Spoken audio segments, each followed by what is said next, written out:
What's up, guys? We are back with MLB playoff action here on Tuesday, October 15th. Monday did not go exactly like we had predicted, guys. A rough night there in the Monday Night Football streets. The Jets plus 1.5, 2 missed field goals, tons of blown opportunities, tons of really dumb mistakes there for the Jets. They end up losing that game. We also had the under in that one. 43 total points. Feels maybe a slight bit unlucky, but overall, guys, just a rough night. Josh Allen made it over his 200 passing yards there, so we bricked that one out. We did have Lazard over 35 receiving yards. We also had a touchdown prop mixed in there for him as well. He hit both of those, so nice night for you if you were on those. We also had the Mets plus 125 there on the MLB side. A solid win in that game, so we'll definitely take that. We had the over in the Cleveland Yankees game. Unfortunately, we ended up with 7 total runs. We needed to get to 8. We had tons of chances there to get to 8. It just did not happen. So a rough night overall. Let's see if we can bounce back in this one, guys. We have a great video for you today going in depth on the one MLB playoff game that we've got, the ALCS Game 2 between Cleveland and New York. We will give you our best lean on the side, on the over-under, and get into some player props as well. And we're going to take a quick look at the 3 NCAA football games on this Tuesday slate. If you want to win all of your bets today, hit that like button. It's good luck and show support for the channel and all the hard work we're putting in every single day. Subscribe to the channel so you don't miss out on our daily content. You can now also sign up for a channel membership by clicking the little join button right below the video. Members get exclusive early access to all NFL and college football videos and get their names up on screen just like right now. I really appreciate the support from all of you. Seeing that badge next to your comments absolutely warms my heart. Our videos are sponsored by StumpTheSpread.com. We have a team of experienced cappers over there for every major sport, currently covering MLB, NCAA football, UFC, NFL, NHL, and we have NBA right around the corner. This is one of the best times of the year to be in the mix with so many sports going on. Click the link in the description if you're interested in signing up and also to join our free email list to get the occasional free or premium pick straight to your inbox. Comment below with any bets you're looking at today and we will give you our best advice on all of them.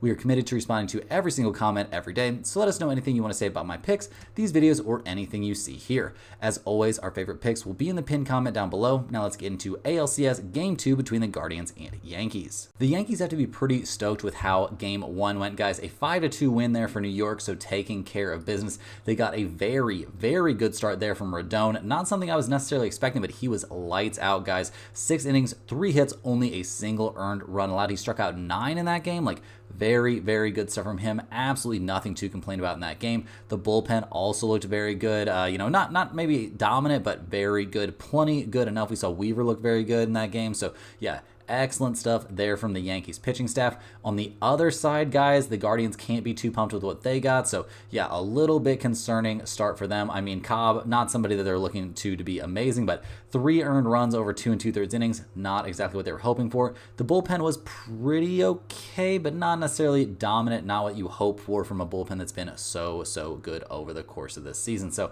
yeah, guys, ended up there with a 5-2 win for the Yankees. So they're off to a good start, taking care of home field advantage early on.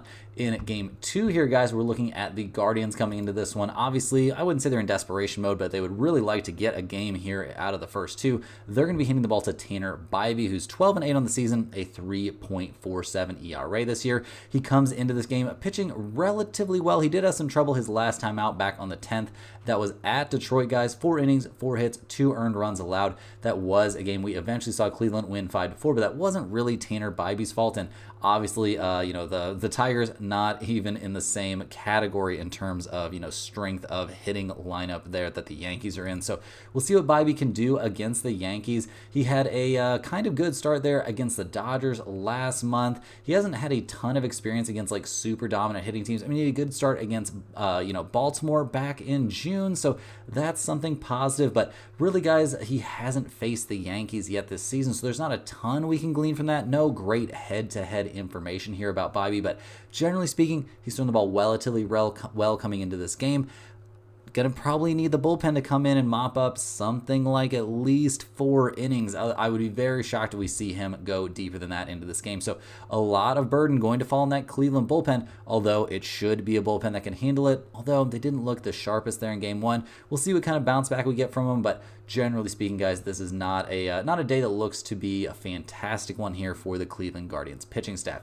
We'll see what we get from them on the mound. We definitely need a bounce back here performance from the Guardians at the plate. Weak stuff there in game 1. 6 hits in the game, so I mean, I guess that's not terrible, but only 2 runs there. We saw Quan get a hit. We saw Fry get a hit there at the top of the order, but Jose Ramirez going 0 for 4. That is a huge problem. Naylor going 0 for 4. Another big problem. These are guys that are very necessary. Josh Naylor is who I was talking about, by the way. These are guys that are very necessary to have good days out there at the plate to get this team some runs. Rough stuff out there. I mean, that rally they had going in the 8th inning showed some promise, but overall, guys, just could not put up too much out there. So definitely coming into this game, swinging some cold bats after that game 1, and it's not like they've been lighting it up. I mean, I guess they scored 7 runs in their last game against Detroit, but this hasn't been an elite offense over the course of the season. They've been pretty middle of the road, so we'll see if they can bounce back here a little bit, but I don't know, guys. It's not going to be the easiest spot because they're going to be going up against Garrett Cole. He comes in this game 8-5 on the season with a 3.41 ERA, but guys, in the playoffs, he has turned things on, or at least he did in his last start. It was his second start against the Royals, and he was great out there. 7 innings, 6 hits, only a single earned run allowed. He struck out 4, walked 0 in that game. A game that was eventually a 3-1 win there for the Yankees. So they're needing big stuff here from Cole in this game, and I think they can reasonably expect him to deliver. I mean, this is a guy that's been good in the playoffs, and obviously he's their ace. This is the guy they need to come up with the big time, great starts out there. And the last time he faced Cleveland, he did struggle with his control. So it feels a bit like he didn't have his best stuff out there, but he still went 6 innings, gave up only a single hit, no runs in that game. He walked 5 and struck out 2. Not a great start in terms of walks, but other than that, he was elite out there. Yeah, very good stuff. Very good stuff. That was a game we eventually saw the Yankees win 6-0. So very good stuff from Cole in that game. And the guy hasn't pitched a full season, so I think that leads to him, being a little bit more overall fresh here in the postseason. So expecting very good stuff from Cole in this game, guys. Can't sugarcoat it. The dude should be in for a very good outing. In terms of their bullpen, I would say the Yankees are probably slightly depleted coming into this one, unless they're going to have we'll see who they're willing to have pitch on back-to-back days. But really, guys, I'm expecting them to maybe be a little bit of a step down in the bullpen. But overall, the Yankees bullpen has been very good this season. Not quite on the Guardians level, don't get me wrong, but this is not a bullpen you want to mess around with. They seem locked in here for the postseason, and if Cole can give them 6 or 7 innings, I think that puts them in an excellent position to close out this game if they've got any sort of lead. So that's kind of what I'm thinking of for the pitching situation there for the Yankees. In terms of their offense, they've got to be pretty pumped with how game 1 went. I mean, putting up 5 runs in a postseason game, you have to feel like you're in a pretty good position. We saw Torres look good there at the top of the lineup. Soto hit a big home run. Nice stuff there. We saw Judge get on the board with a run scored. He got walked once.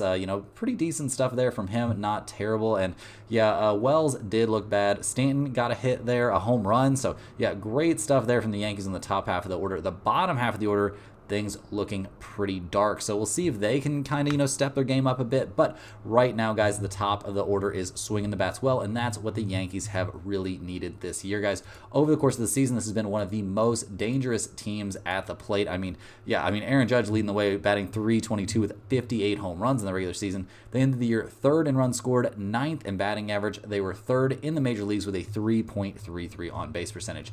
This is a very scary offense. So, guys, looking at the numbers for this game, we've got the Guardians at plus 164, the Yankees at minus 170. We've got an over-under of 7 in this game. Cleveland, 42-39 on the road. They are 45-30-6 to the under on the road. The Yankees, 45-37 at home, 46-34-2 to the over at home. So, guys, in terms of the side in this one, I can't go against Cole here, guys. I'm taking the Yankees at minus 170. Is it a spot I'm in love with at that price? Not necessarily, but I do think this is going to be a game that the Yankees win the vast majority of the time. In terms of the over-under here, 7, not that many runs, obviously, but given who we've got on the mound and the 2 bullpens that are at play, in this game, I'm leaning a bit towards the under. It's not my favorite play in this one. Definitely going to be going with the Yankees at minus 170 there in the pinned comment. But yeah, guys, I do think the under 7 could end up in the pinned comment as well. It's a very sparse day. Not a lot of great bets out there. So definitely like the Yankees minus 170 more than I like under 7, but both of them going to go in that pinned comment. Now, guys, let's go ahead and look at some props for this game. First of all, I think this is a good no-run first inning game. You guys have all heard me rant about the no-run first inning bets and stuff like that. Not really a bet that I'm super interested in, but at minus 140 in a game like this where I think we're very unlikely to see runs scored in the first inning, I think there's some relatively decent value. And if you're just looking for a little bit of a gamble here on a day that does not feature very many games, I wouldn't blame anybody for taking a little bite of that. In terms of some player props, guys, I like some negative ones, some positive ones. First of all, I like Quan here to get a hit in this game. He had a hit versus Cole the last time they faced each other. He comes into this game swinging the bat relatively well. He's been good in the playoffs, good down the stretch in this season too, so I'm expecting pretty good stuff from him at the plate. I do think him to get a hit in this game might be one of the few bright spots we see for the Guardians in these props and just in general in this game, guys. I think we're going to see Lane Thomas struggle up there. I like him to go hitless in this game. He did not look good there in game one. Going against Cole is a very tough task, so I think we're going to see him struggle in this game. And right alongside that, guys, I think we are going to see Josh Naylor have a rough time. Not liking the way he's swinging the bat at the moment, and going up against Cole is just a very rough spot. So yeah, Josh Naylor to go hitless in this game I think is drawing extremely live here, especially given this pitching matchup. In terms of some Yankees props, I'm looking a little bit towards the other side here, which makes sense obviously given my lean in this game, but I think Torres here to get a hit in this game makes a ton of sense. At the top of the order there, the guy's swinging the bat relatively well. I'm expecting more positives from him in this game, whether it's against Bybee out there or whether it's against the Guardians bullpen. I do think he'll find a way to scratch out a hit.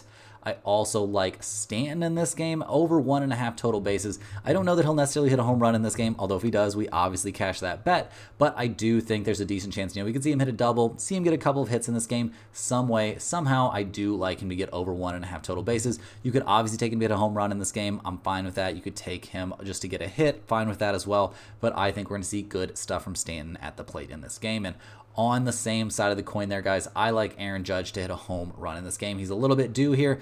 Getting a decent price on him is very likely, and obviously it's tough to hit a home run here against the Guardians bullpen, but in Yankee Stadium, guys, Judge can get some balls out of that stadium that it's very difficult to get out anywhere else, so I think taking him to get a home run here, playing at home, is a very reasonable spot. Hey guys, jumping in here with a quick ad break. First of all, this is a great time to sign up at stumpthespread.com. Signing up for a premium membership gets you access to our entire team of cappers covering MLB, NCAA football, UFC, and the NFL. If you just want to test out the service, a great way to do that is by joining our free email list, which will get you the occasional free or premium pick straight to your inbox. Just go ahead and click that link in the description. It'll take you right over to stumpthespread.com. Also, guys, just to clarify some of the questions we've been getting in the emails and in the comments, I am not the MLB capper for stumpthespread.com. These YouTube picks are obviously free to everyone and are just what I am seeing out there. We have an expert with nearly 15 years of experience that covers MLB and has a very strong algorithm and some very cool tools that he uses to bring our premium members the best picks possible. Don't forget to like this video and subscribe if you're new. Now back to the games. Now guys, hopping over to the other side of this video, we're going to take a look at some college football. We've only got 3 games on the slate, so not a ton out there, but first up, we're going to look at the Troy Trojans going on the road to take on the South Alabama Jaguars. Troy not having a great time so far in football this season. They are 1-5 on the year. They lost last week against Texas State, so that's not exactly a loss that goes on the board as a great one, guys. They lost 38-17, so it was not particularly close. We didn't see great things from the Trojans there in the passing game. I mean, they didn't get picked off, so that's nice, but really, 17 of 28 passes completed, 2 touchdowns, not lighting the world on fire. We didn't see anything we liked from the Troy running game, although they were down 14-0 there in the first quarter, so they were pretty much just throwing the ball the rest of the way. Not an offense that I'm super duper high on, guys. They just haven't had an amazing season. Doesn't seem like they've got a ton of weapons out there. They did turn the ball over twice in their game last week, so that is a big concern. You cannot be turning the ball over and expecting to win very many games. It's just going to be really rough. You're going to have a hard time even staying in games if you're going to turn the ball over like that. So that wasn't a great look. The defense did manage to force 3 turnovers of their own, so that was nice, but they gave up 3 passing touchdowns, 252 yards through the air. They allowed Jordan McLeod there to complete 20 of 29 passes. That's not a great look, and possibly more important than that, guys, they got destroyed there in the running game. They could not contain McLeod when he would pull it down and run, and yeah, we saw Burgess Jr. go nuts there in the running game, 12 carries, 85 yards. they just don't have very many guys there on that Troy defense that I feel like can really slow down anybody in the passing game, in the running game. This is just not a team that's very good defensively. So a lot of big question marks here for the Trojans. Not a team that is destined to turn this season around, I don't think. I think it's going to get even more bleak here down the stretch. Their opponent in this game, South Alabama, they're 2-4 on the season, so it's not like they're exactly killing it, but they've played a bit of a tougher schedule. Last week, they lost at Arkansas State. Not the easiest opponent. Week before that, they did manage to put up 10 points at LSU, so got to give them a little bit of credit there. They've got wins over Appalachian State and Northwestern State, so some positives there for the Jaguars. Not like they're an amazing team, but there are some positives for this group, guys. In their loss there at Arkansas State, we only saw them score 16 points, don't get me wrong, but that does reflect well on their defense. They lost 16-18, a good defensive day. They struggled against the pass a good amount, but completely shut down the run. They generated no turnovers, which is a bit of a concern, but they were going up against a much better team, so got to cut them a little bit of slack. We've seen good stuff from Gio Lopez. He passed for almost 300 yards, 2 touchdowns. He was picked off once in that game, so not the worst performance. Obviously, you'd love to see him clean up that interception, but overall, guys, he had a good game through the air and a pretty decent game on the ground. The South Alabama rushing attack was definitely on line. I mean, 161 total yards on the ground on only 33 carries. Not too much wrong with that. They really had a chance to win this game, and they just could not quite put it away. Like I said, guys, the defense looked pretty good, and I think that defense is going to be key for them in this game. Looking at the numbers to this one, guys, we've got South Alabama. They're significant favorites in this one, minus 13.5. We've got an over-under in this game of 54.5. Troy, they're 2-4 against the spread this season. They are 3-2-1 to the under this year. South Alabama, they are 2-4 against the spread as well. They are 4-2 to the under this year. So, guys, looking at these numbers, first one that jumps out at me, I do like South Alabama a little bit in this game. I'm not going to say this is a massive lean, but I do think there's a good chance they could win this game by 2 touchdowns to cover that 13.5. So go ahead and give me South Alabama at minus 13.5 in this game. I just think the Trojans are too bad, and South Alabama can play some defense. They can move the ball. I think they find a way to dominate in this game. And in terms of the over-under here, guys, 54.5 seems like an awful lot of points to ask for from these two teams, especially with South Alabama playing some decent defense out there. I think with both teams trending here a bit towards the under, this is a spot to certainly look at that under 54.5. I'm not saying it's my favorite play out there, guys. Not that there's a ton of plays out there in general, but I do think offense could be at a slight premium in this game. Next on the docket, guys, we are looking at Kennesaw State going on the road to take on Middle Tennessee. Kennesaw State comes into this game still looking for their first win of the season, guys. They are 0-5 on the year. They just they did not have a very good time at all in their last game, guys, falling to Jacksonville State 63-24. Kennesaw State just straight up not having a good time. They cannot get any solid quarterback play. We saw Davis Bryson get picked off 3 times last week. Not a good look. They did run the ball relatively well, not exactly against the best defense there, but yeah, running the ball definitely seems like the way to go for a team that just cannot get anything done through the air without turning the ball over. Totaling 4 turnovers in the game. No wonder they got more than doubled up out there. Very weak stuff from there from Kennesaw State on offense.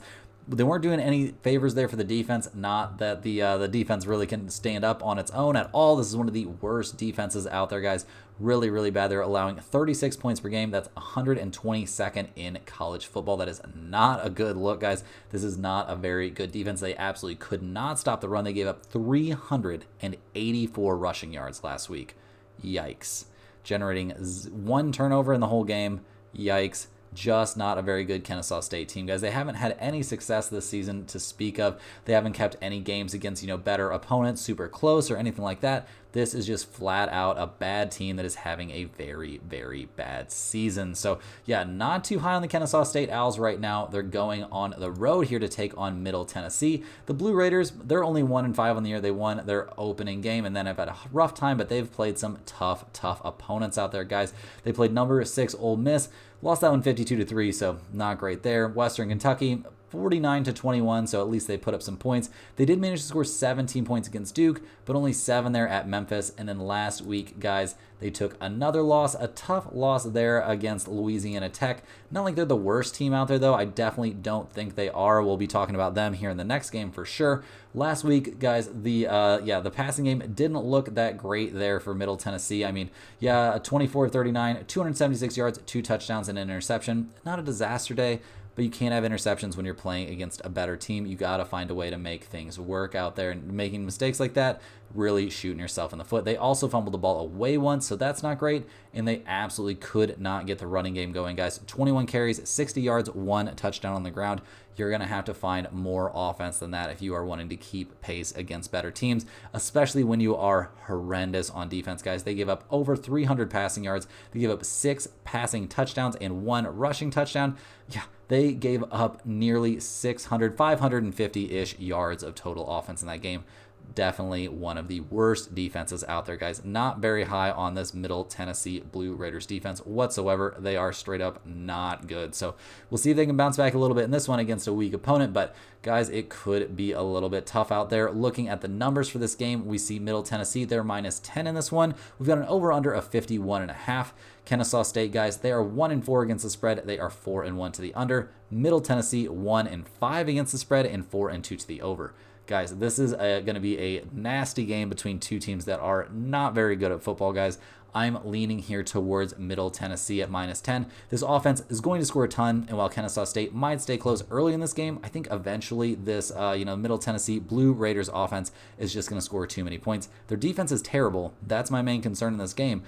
But I do think the offense is good enough to eventually win this one by a couple of touchdowns. So we'll see how that goes. In terms of the over-under here, obviously we've got mixed trends. I do think we want to lean slightly towards over 51.5 in this game, just based on the fact that I think both of these teams are terrible defensively, and the offense is just going to score there by default. We'll see how many points they're actually able to put on the board, but some really terrible teams can have some really high-scoring games when both defenses are super, super bad. Last but not least out there, guys, we are looking at the Louisiana Tech Bulldogs going on the road to take on the New Mexico State Aggies.